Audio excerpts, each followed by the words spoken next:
অস্ত্র পাঠাইছে, সৈন্য পাঠাইছে, সর্বোন্নত প্রযুক্তি পাঠাইছে। আর আমরা কি পাঠাচ্ছি?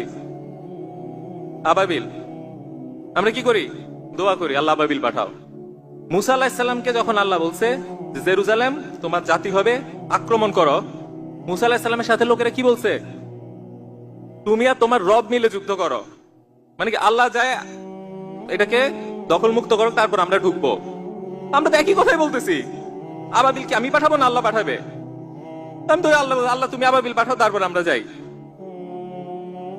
যদি ইহুদি জাতির সুন্নত দেখেন আর রাসূল সাল্লাল্লাহু আলাইহি ওয়াসাল্লামের সুন্নত দেখেন, আমাদের মধ্যে কোনটা আছে একটাবার হিসাব করেন। আমরা দোয়া করি কিসের জন্য? আল্লাহ দাবানলটা একটু বাড়াই দাও, আল্লাহ ভূমিকম্পটা একটু শক্তিশালী করে দাও। লস এঞ্জেলসে দাবানল হয়, আমাদের কি খুশি, লজ্জা লাগে না? আমরা কি করলাম? আমরা বলি এই যে এইভাবে মানুষ মরতেছে, আল্লাহ কি করে? আল্লাহ কি ঘুমাই আছে? আল্লাহ তো আপনাকে পাঠাইছে, আপনি কি করলেন? আপনি ঘুমাই আছেন। যেই কাজটা করতে হবে সেই দায়িত্ব দিয়ে আপনাকে আমাকে পাঠাইছে, আমরা ঘুমাই আসি, ঘুমাই ঘুমাই আল্লাহকে অর্ডার করতেছে আল্লাহ আবাবিল পাঠাও, আল্লাহ ভূমিকম্প দাও, আল্লাহই করো। আল্লাহ কি আপনার হুকুমে চলে?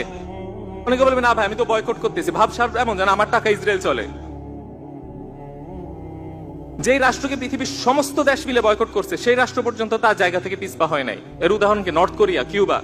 তারা কি বলছে যে না সারা দুনিয়া বয়কট করছে, আমরা আমাদের জায়গা থেকে সরে আসবো? আসে নাই।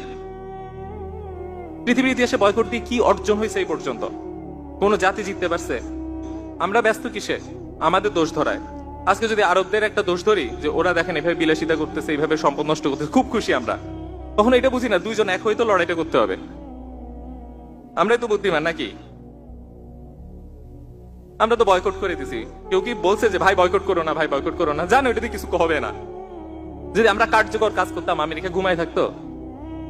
জানো এটা দিয়ে কিছুই হবে না। করো, করছেন তো কি হয়েছে? বাংলাদেশে এখন দেখেন সব জায়গায় যে পণ্যগুলা, আপনি কি সিমেন্সকে বয়কট করতে পারছেন? আপনি কি গুগলকে বয়কট করতে পারছেন? আপনি কি এইচপি কে বয়কট করতে পারছেন? আপনি কি মাইক্রোসফটকে বয়কট করতে পারছেন? এরা সবচেয়ে বেশি কমপ্লিসিট ছিল।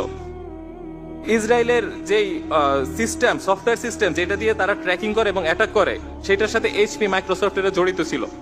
সিমেন্স কোম্পানি কোন জায়গায় কাজ করে আপনি জানেনই না। আপনি করতেছেন কি, একটা কোমল পানীয়কে বয়কট করতেছেন, করে আবার আরেক কোম্পানিটা কিনে ওকে ধনী বানায় দিচ্ছেন। টাকাটা কোন জায়গায় ঢালা উচিত ছিল একটা চিন্তা করছেন?